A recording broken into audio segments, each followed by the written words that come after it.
나를 낳아준 엄마는 왜 나를 왜 입양 보냈어? 모든 사람은 아이를 낳는다고 해서 다 기를 수 있는 환경이 있지가 않아.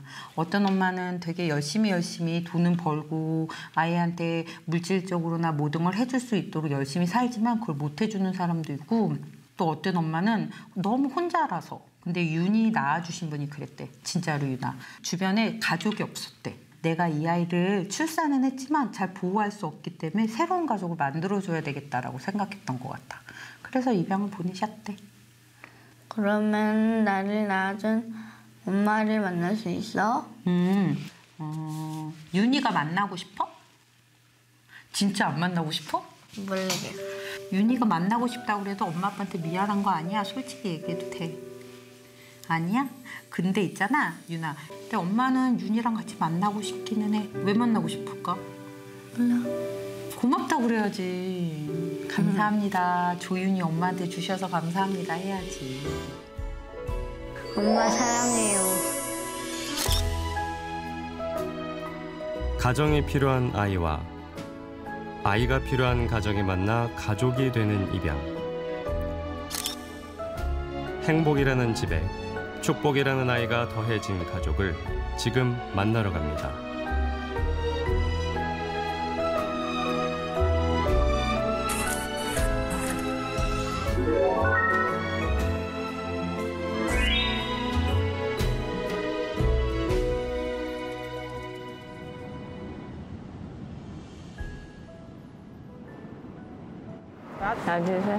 That building over there. Altså, jamen ellers har de ikke forstået. Jamen ellers ikke.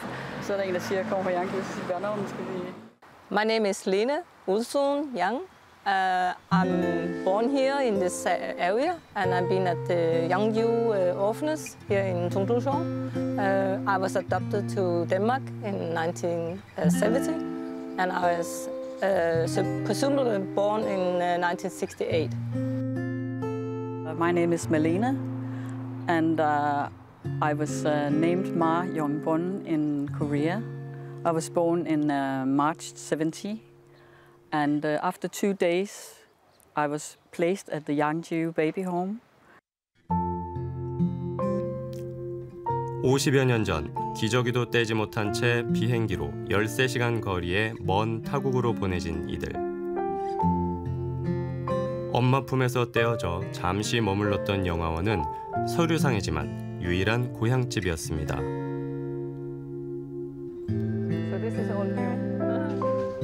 하지만 이마저도 상가와 주차장으로 변해버린 현실. 과거 모습과 비슷한 담장만 봐도 가슴이 떨립니다. This wall, it looks... Yeah, the wall. It could be. Yeah, so it looks similar. yeah. This one looks similar to this one, if you see. Buildings were just around. Yeah. 두 사람은 같은 영화원 출신, 덴마크 입양인이라는 정체성을 공유하며 50대 후반에 뿌리를 찾기 위한 여정을 함께하고 있습니다. This place is still there. But then I started having this feeling or longing for Korea and my Korean mother. So I went back to Korea in 2000, and I visited Tongdushong, and I was looking for the orphanage, and there was the orphanage was no more there. 2년 연속 한국을 방문해 영화원과 생모에 대한 단서를 찾고 있지만 남은 기록이 별로 없어 어려움을 겪고 있습니다. I don't know much about my adoption, which is a thing, so I have only very few papers. 아무튼 우리는 여기서 이제 그래서 이들에겐 남아있을지 모를 작은 흔적, 주민들의 기억 파편 하나하나가 매우 소중합니다. 그 주변의 집들도 We'll see what happens. Yeah. Okay. 안녕하세요. 안녕하세요. 2000년도 들면서 이제 시스템화 되면서 자료들이 좀 많이 있고 그 전에는 자료들이 별로 없고요. 없어진 시설들은 자료를 찾기가 참 어려울 것 같습니다. 결국 이들은 자치단체의 협조를 받아 같은 영화원 출신 입양인들과 지역 주민을 연결해 뿌리를 찾아보기로 했습니다. Yeah. So we need to know more about our orphanage. This is our starting point. 이 부분에 대해서는 저희가 조금만 관심을 갖고 노력을 하면 아직도 늦지 않았다고 생각을 해요. 왜냐하면 그 시대에 계신 분들이 여기 아직 많이 살고 계세요. 이들이 이렇게까지 애써 뿌리를 찾으려는 이유는 뭘까? But I would just like to look into their eyes and see, just like when I look at my kids, I see traits of me in them and of their father. Yeah, I would really like to find my parents or even some family. And I think, yeah, of course, I would like to know their story. But the important thing, I think, is just to reconnect. Sorry.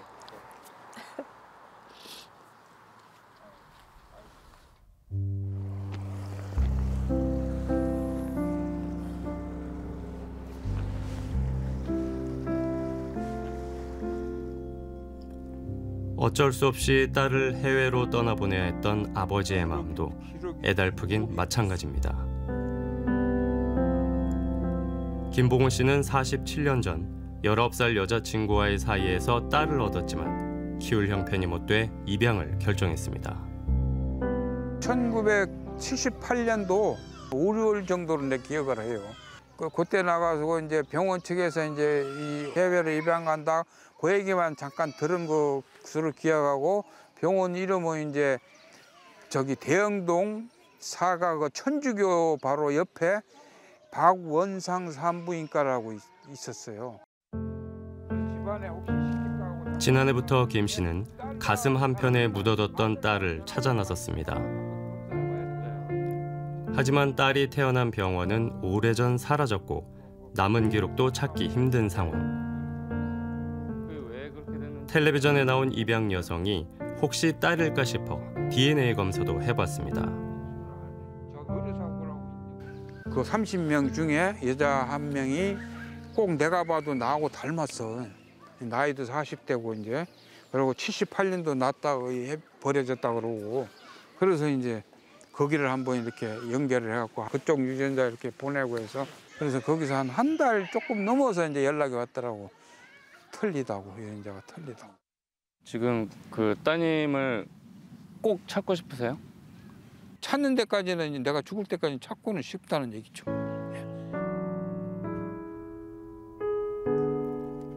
김 씨는 딸이 이국 땅이 아닌 같은 하늘 아래 살고 있다면 끝내 못 찾더라도 한결 마음은 편할 것 같다고 말합니다.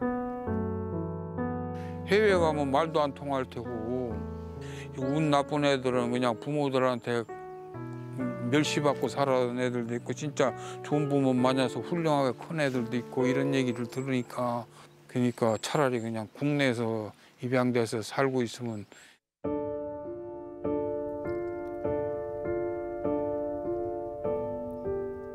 2000년대 들어 입양 정보는 비교적 잘 관리되고 있다지만 국내 입양과 달리 정체성 혼란과 인종차별 등에 취약한 해외 입양아의 현실은 여전하다는 분석이 나옵니다. 내 부모가 나를 버렸을 뿐만 아니라 내 국가도 나를 포기했다라는 이중의 아픔과 상실감이 아이들이 커갈수록 청소년기가 될수록 정체감이 형성될수록 이제 부딪힐 수밖에 없고 이제 인종 간 입양이 된다면 편견과 차별의 대상이 되기 쉬운데 물론 잘 적응하고 넘어가는 입양 아동들도 있지만 그렇지 않은 경우에는 이제 심각한 정신건강 문제나 뭐 자살률도 굉장히 높다라고 얘기하는 게 바로 이제 그런 어려움들 때문이 아닐까라고 이야기를 합니다. So I think that the hard thing with adoption is that it's like your ties with your culture and everything that what's well known in a sense is broken. So 그래서 국제사회는 아이를 위해 가능한 한 국내 입양을 권고합니다. 우리 정부도 오래전부터 국내 입양 활성화를 표방하긴 했지만 2006년까지만 해도 해외 입양이 국내 입양보다 훨씬 많았습니다. 국가 아동보호 체계가 신생가정에서 잘 아이들이 성장할 수 있도록 초기 상담을 보다 적극적으로 했다면 해외 입양은 지금보다 훨씬 더 줄어들었을 거예요. 굉장히 정책적 의지가 큽니다. 해외 입양을 보내고 안 보내는 거는. 2년 전에야 비로소 한 해 해외 입양아가 100명 밑으로 떨어졌지만 우리나라는 여전히 해외 입양을 많이 보내는 나라로 꼽힙니다. 5개월 이상 국내에서 가정을 찾는 노력을 하다가 그것이 어려우면은 해외 입양이 이제 고려가 되는데 국내에서 오랜 기간 양부모님을 찾지 못하는 아이들이 여전히 있기 때문에 해외 입양이 남아 있다라고 볼 수 있을 것 같습니다. 가정보호가 필요한 아동을 국내에서 다 품지 못한다는 건데 실제로 통계청 조사에 따르면 여건이 허락되면 입양하고 싶다고 답한 사람들의 비율이 지난해 기준 9%로 줄어드는 추세입니다.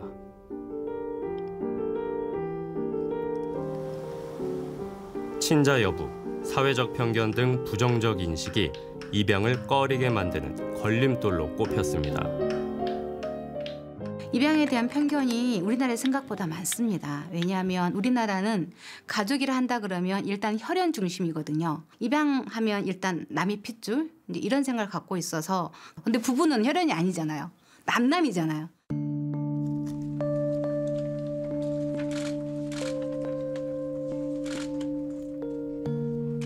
과거 국가가 묵인했던 불법적 입양의 폐해나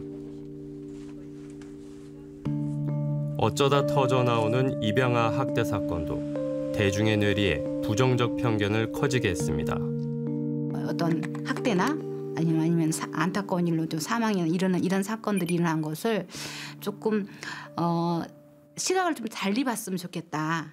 근데 그런 어떤 사건들은 대부분 이게 입양 때문에 생긴 게 아니거든요. 국내 입양 활성화를 위한 제도적인 변화는 이미 시작됐습니다. 민간 주도였던 입양 시스템을 국가 주도로 바꾸고 아동 중심 입양과 해외 입양 최소화 원칙을 명확히 한 입양법이 개정돼 오는 7월 시행됩니다. 이제 과제는 국내 입양의 걸림돌인 사회적 인식을 개선하는 겁니다. 이러한 공적 입양 체계를 통해서 보다 아동의 이익을 가장 우선으로 한 입양이 가능할 것으로 기대하고 있습니다. 방어가 완벽했다. 집으로 가서. 우와. 색깔 6, 1. 잠깐만. 새 아이의 엄마 전성신 씨. 12년 전 막내 별이를 입양했습니다. 그 당시 별이는 사실 생후 2개월이 채 안 된 굉장히 갓난 아기였어요. 그 접견실에 이제 복지사 선생님께서 아이를 데리고 오셨는데 아이를 딱 보자마자 너무 예쁘고 정말 이 아이다 이런 느낌이 사실 보자마자 들었었거든요. 다복한 가정을 바랬던 부부지만 처음부터 입양에 선뜻 마음을 연 건 아니었습니다. 제가 입양 부모가 되기 전에는 아마 편견이 많이 있었던 것 같아요. 어쨌든 직접 육아를 해보고 나니까 이 아이를 얻는 방법이 출산이냐 입양이냐 이게 달랐지 그 시작 때문에 키워지는 과정이 달라지는 것은 아니다. 갔다 와. 안녕. 올해 중학교에 입학한 별이는 테니스 선수의 길을 가고 있습니다.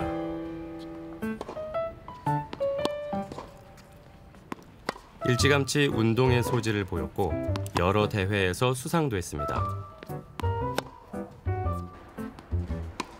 별이 엄마는 매일 땡볕에서 훈련하는 딸이 안쓰러우면서도 대견합니다.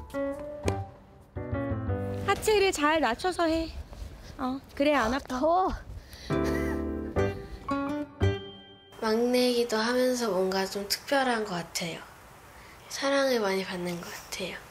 대회 같은 데 나가서 잘해서 부모님께 여태까지 부모님이 제게 해주신 것이 헛되지 않았다는 걸 보여주고 싶어요.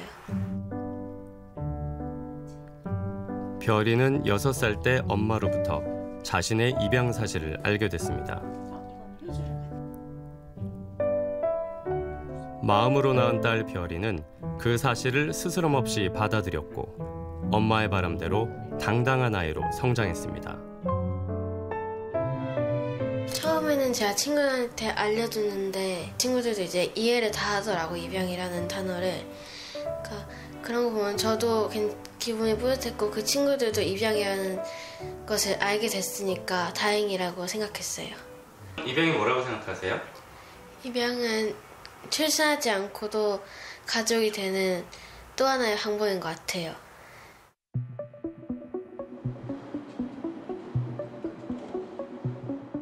출생아 10명 중에 1명이 난임 시술로 태어나는데 한 해 시술 건수가 20만 건에 달하는 것으로 조사됐습니다.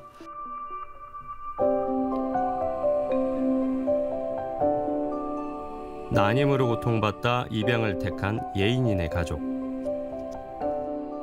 늦은 나이에 결혼을 하다 보니까 이제 사실 허니문 베이비가 찾아왔었는데 7주 만에 먼저 하늘나라 보냈거든요. 이제 그리고 시험관 시술도 여러 번 했는데 아이가 잘 찾아오지 않아서 어떻게 할까 이제 남편하고 고민을 하다가 이제 입양을 하게 됐죠. 가자 하는데 첫날 돌도 안 지났던 예인이는 이들 부부를 만나 가족이 됐습니다. 결정을 하고 나니까 그 결정한 순간부터 내 아이가 되더라고요. 마음속에. 신기했어요. 그 경험이 너무 신비로운데 이 아이가 시설에서 지내고 있다는 게 너무 속상한 거예요. 보현 씨 부부는 예인이를 기쁘게 맞이하면서도 사회적 편견 때문에 딸이 상처 입지 않을까 걱정도 했습니다. 저희를 보는 사람들의 선입견 때문에 저 약간 두려움이 있었죠. 아닌 말로 머리 검은 짐승은 거두는 게 아니다. 그런 얘기도 그 전에 이제 어떻게든 들었던 말들이라서 우리 아이가 그런 얘기를 들으면 어떻게 될까 막 그게 되게 조심스러웠어요. 안녕. 예인이는? 아 그래 예인아. 가자. 안녕히 계세요 인사하자 예인아. 알았지? 새해 꼭 안녕히 계세요 해야지. 여기 하얀 거 밟자. 그래.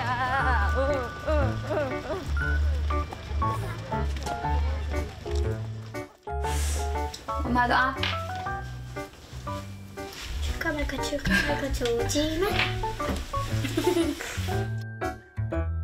얘나 오늘 엄마 화장한 거 어때? 장난꾸러기 딸과 친구 같은 엄마. 그리고 딸 바보 아빠까지. 아 깜짝이야 엄마 여기 뭐가 달려있어. 안녕하세요.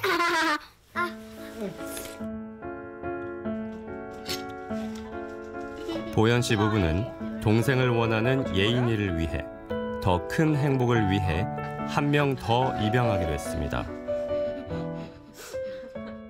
입양을 한다 그러면 대단하시다, 정말 훌륭하십니다, 멋지십니다라고 말을 하는데 사실은요 그게 저희가 칭찬받을 그럴 일이 아니라 저희에게 좋은 일이더라고요. 네, 아이의 세상도 바뀌지만 부모의 세상도 바뀌고요. 정말 행복과 이거 정말 커다란 축복인 것 같아요. 혈연이 아닌 인연으로 맺어진 이들 모두 평범한 가족입니다. 하나 둘 셋. We are family.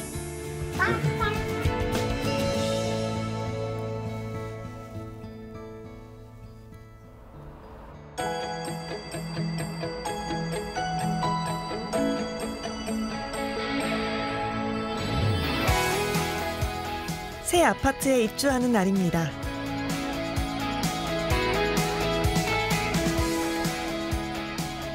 30살 나이에 자립하면서 구한 임대아파트. 처음으로 입주 안내도 받습니다.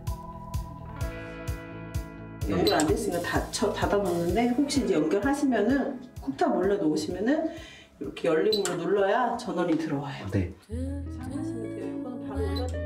여느 아파트와 다를 바 없어 보이는 구조와 시설.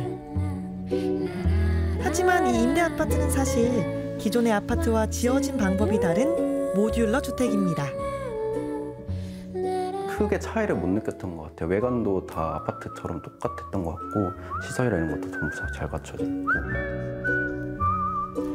요즘 신축 아파트에서 말썽인 하자가 거의 없었다고 입주자는 말합니다.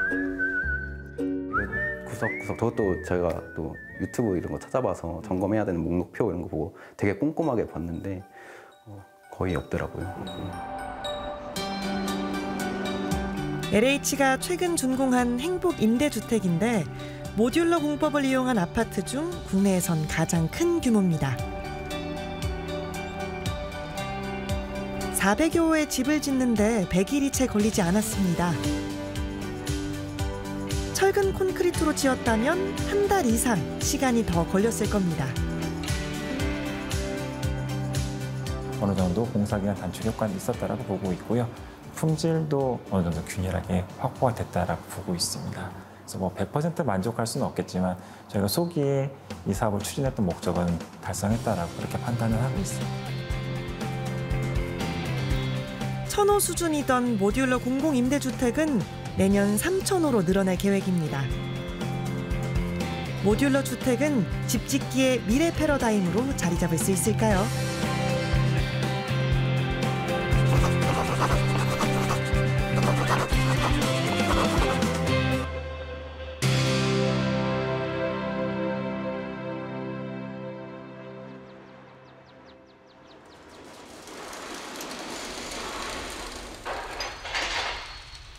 집 구조를 갖춘 모듈 제작에 공장 내부가 분주합니다.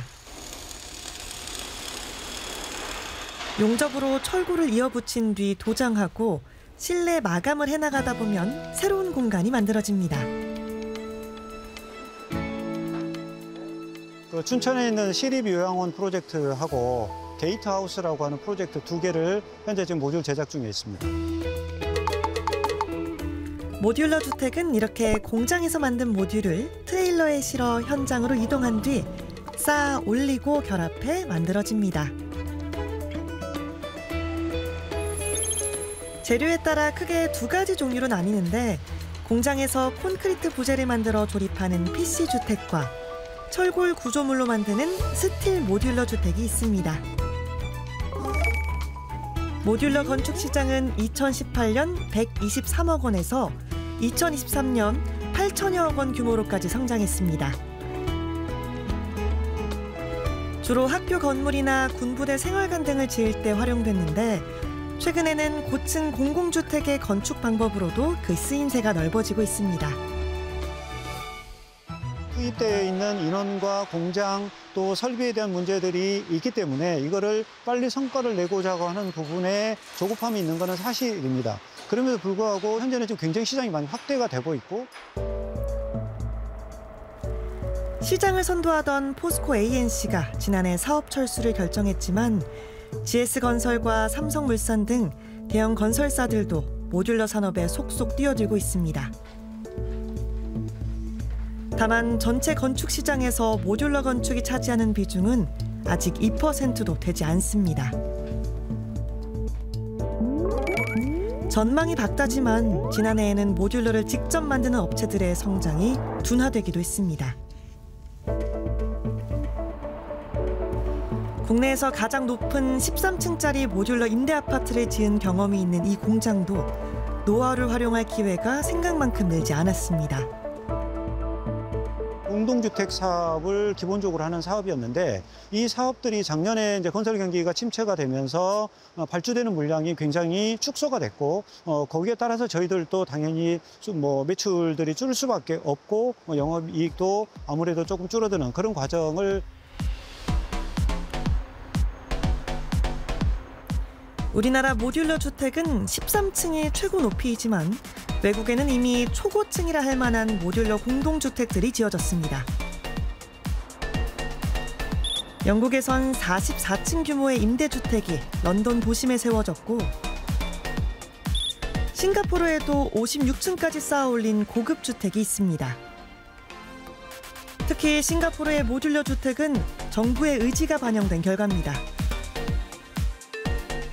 입찰 조건 중에 하나가 이 3차원 입체 모듈을 60% 이상, 골조의 60% 이상을 적용을 해라. 이런 예를 들면 정책을 가지고 하고 있기 때문에 개발업자들 입장에서는 어쩔 수 없이 그런 정책을 받아들이고 모듈을 적용할 수밖에 없게 되는 거죠.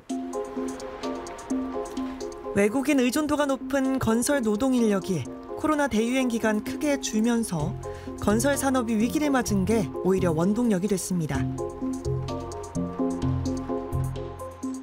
약간 연구 기반으로 한 옵션이라고 선택이라고 생각을 했으면은 코로나를 지나면서는 싱가포르 정부가 선을 한 게 이거는 가격의 상승이라든지 그런 문제가 될 거가 아니고 싱가포르 건설 산업의 존립을 위해서 노동력에 의존하지 않고 앞으로는 자동화하고 공장 생산을 하겠다라고 선언을 하게 되죠.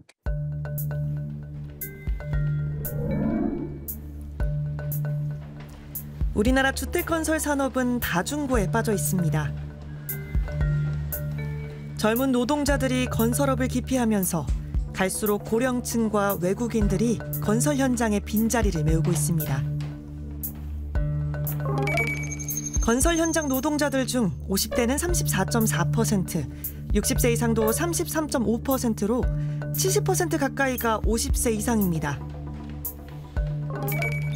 외국인 노동자도 중국 동포를 포함한 외국인이 3분의 1 수준까지 늘었습니다. 이런 인력 구조는 산업재해와 부실 시공으로 이어지기가 상대적으로 쉽습니다. 사실 몇 년 사이에 현장에서 아파트 붕괴 사고도 좀 가끔씩 생기고요. 그다음에 하자와 관련된 품질 문제도 많이 생기잖아요. 근데 주된 원인 중에 하나가 옛날처럼 우리 숙련된 이제 건설 숙련공들이 많이 부족해졌습니다. 그래서 이제 외국인들이 와서 대체를 많이 하고, 그래서 경우에 따라서는 현장에서 시공하는 콘크리트 아파트가 오히려 더 품질이 안 좋은 경우도 이제 생깁니다. 공사 기간이 길다는 점도 기존 철근 콘크리트 공법의 약점입니다. 최근 몇 년 사이 크게 줄어든 착공 물량은 앞으로 3, 4년 뒤 준공 물량에도 영향을 주게 됩니다. 공급 절벽에 대한 우려가 부동산 시장의 불안을 자극할 수도 있는 겁니다. 4, 5년이라는 게 결국은 이제 불확실성이 커지는 거잖아요. 이제 금리가 바뀔 수도 있고, 물가 때문에 공사비가 변동될 수도 있고. 근데 예를 들면 4년 걸릴 프로젝트를 2년 안에 끝낼 수 있다. 그러면 여러 가지 공기 단축으로 인한 이제 불확실성이 줄어드는 효과가 있고요. 최근 급격한 기후 변화는 건설 현장의 공사 기간을 더 길어지게 만들기도 합니다. 비나 눈이 오는 날이 늘고 폭염과 혹한의 날씨도 많아져 공사를 할 수 있는 날짜를 충분히 확보하기 어렵습니다. 반면 모듈러 공법은 공장 안에서 모듈을 만들기 때문에 날씨 영향을 거의 받지 않습니다. 현장에서 땅을 파고 기초공사를 하면서 이 옆에 있는 공장에서 건물을 동시에 만들 수가 있어요. 거꾸로 얘기하면 지하 1층, 2층을 하면서 지상 5층, 10층을 동시에 만들 수가 있는 거죠. 조금 더 이제 투자를 하게 되면 이제 자동화 설비 투자할 수가 있으니까 더 빨라질 수도 있습니다. 그래서 30%에서 많게는 50% 이상도 줄일 수가 있고요. 친환경적이라는 장점도 있습니다. 건설 현장에서 발생하는 분진과 소음을 줄이고 탄소 배출량을 줄일 수 있는 데다 재건축 과정에서도 훨씬 환경 친화적이라는 평가를 받습니다. 내가 이거를 5년이나 10년 아니면 20년 정도 사용하고 나서 어떤 목적으로 얘를 해체해서 옮겨야 된다.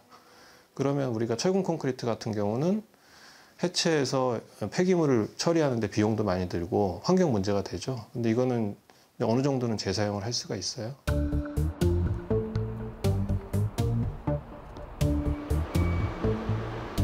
모듈러 주택 기술력을 높이기 위해 만든 모듈러 랩입니다.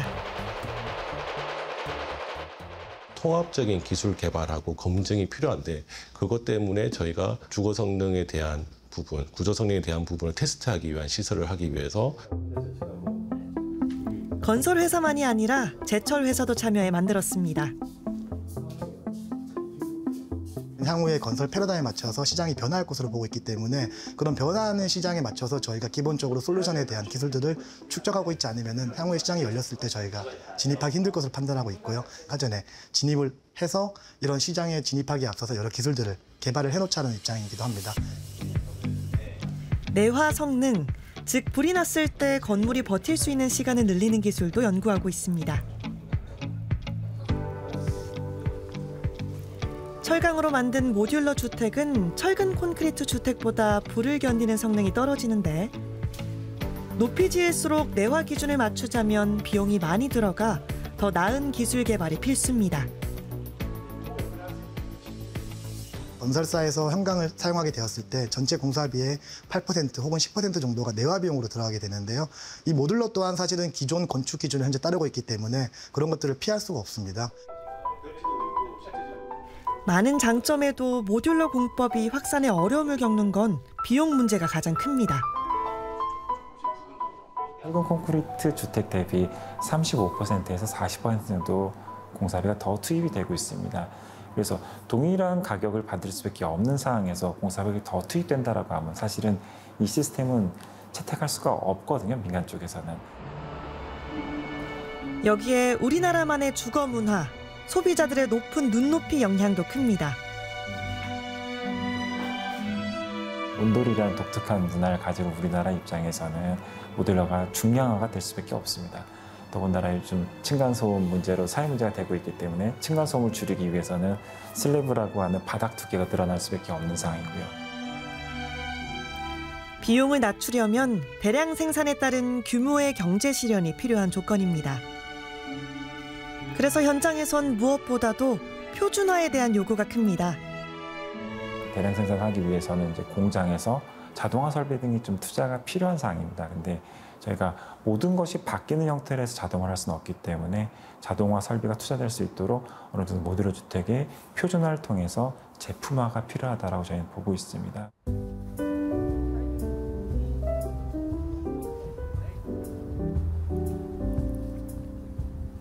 최근엔 모듈러 주택 시장에 국내 가전업체들도 눈길을 돌리고 있습니다. 이미 만들어진 집에서는 이상적인 가전 경험을 구현하는 데 한계가 있다 보니 아예 가전을 중심으로 한 집을 직접 만들기로 한 겁니다. 테슬라처럼 엔트리급을 사가지고 나중에 집이 업그레이더블한 집이면 좋겠다. 그러니까 이런 생각은 저희 생각엔 전자회사만 할 수 있는 그런 포인트인 것 같아요. 그래서 이 집도 하드웨어도 소프트웨어도 업그레이더블하게 기본을 만들어 놓은 집이다. 집의 설계부터 가전제품 활용의 최적화 조건을 연구하다 보니 에너지 효율도 극대화할 수 있습니다. 왜냐하면 공장 안에서 모든 게 이루어지기 때문에 뭐 공조 장치를 설치한다거나 이럴 때 좀 더 수월한 면이 있고요. 결국은 이 집은 저희는 제조로 봅니다. 저희는 건설 베이스가 아니고 제조 베이스이기 때문에. 여러 의미에서 모듈러 주택은 건축의 디지털화를 촉진하기 위해 좋은 조건을 갖추고 있습니다. 제조업처럼 자동화 생산시설에서 집을 만든다면 더 좋은 품질의 집을 더 빠르게 지으면서도 단가가 저렴해지는 효과를 기대할 수 있다는 전망입니다.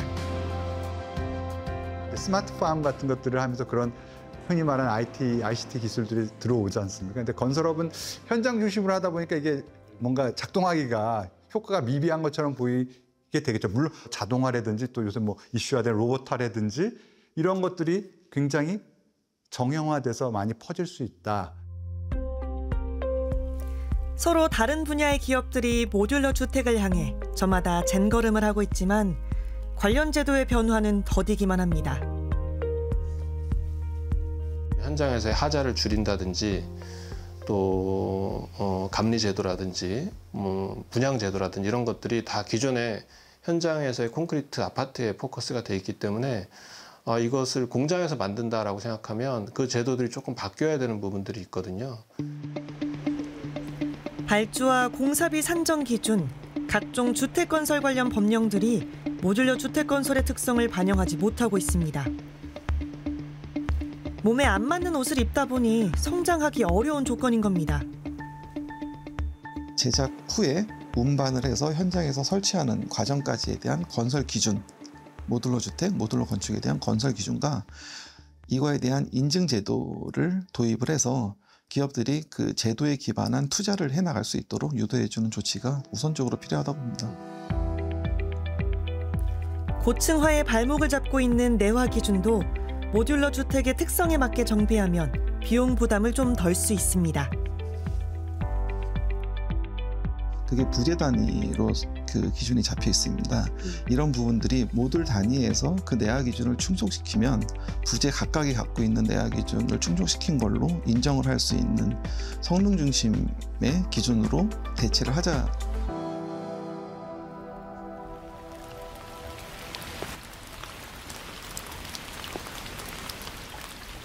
모듈러 주택은 오랫동안 편견의 대상이었습니다. 저렴하고 얄팍한 조립식 주택이나 안전하지 않은 시설이란 생각에 부정적인 목소리도 적지 않았습니다. 하지만 편견이 바뀌지 않는 사이에도 모듈러 주택의 기술력은 계속 발전해 기존 주택의 수준에 다다랐습니다. 20층까지 올라가는데도 법적으로는 전혀 문제가 없고 우리나라의 리터 규모로 7.5 정도의 지진이 발생한다 하더라도 그런 횡력에 전부 다 견딜 수 있는 구조를 갖고 있기 때문에 지금 현재 기술적으로나 이런 부분은 특별히 문제되고 있는 건 아닙니다. 어떻게 짓느냐보다 얼마나 더 좋게 짓느냐에 주목하면 집 짓기의 미래 그림도 달라질 수 있습니다. 해외 수출도 할 수가 있거든요. 이거는 공장에서 만드는 거기 때문에 한국형 모듈러는 특징이 뭐냐? 30평, 40평대 그런 넓은 평형에도 적합하고 그리고 바닥에 우리 콘크리트 바닥을 쓰면서 온돌, 바닥 난방이 잘 돼 있고 또 층간 소음도 성능이 우수하고 이런 이제 모듈러 주택이 만들어지면 이제 전 세계에서 가장 우수한 모듈러 주택이 되겠죠. 집 짓기의 방법도 집에 대한 생각도 재구성을 해볼 시기입니다.